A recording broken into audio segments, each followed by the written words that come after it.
Now we'll take a look at Ewald's law. Ewald's law states or dictates how the nystagmus is presented and how stimulation of different canals of the semicircular canals work. So stimulation of semicircular canals is dictated by Ewald's law. Now Ewald's law, point number 1, states that the eye movement, or the nystagmus in the eye will be in the plane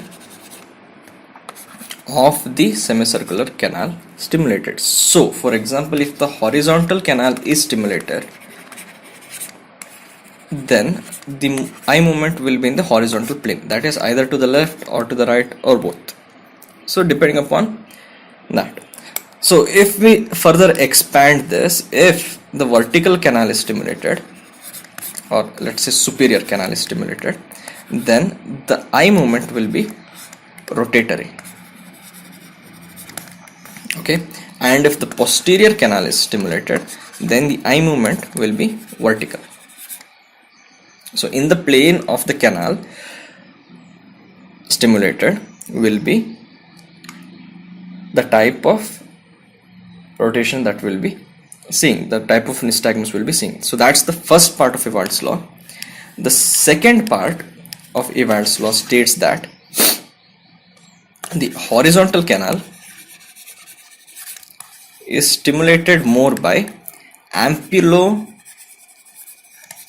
flow. So let's say that this is the horizontal canal and this is the ampulla at the end of the horizontal canal. Now if the flow of the liquid is towards the ampulla, this is called ampulopetal. If the flow of the liquid inside the semicircular canal is away from the ampulla, then it's ampulofugal. So this was fugal, this is petal. So ampulopetal will stimulate more the horizontal canal, and ampulofugal stimulates more the vertical canals.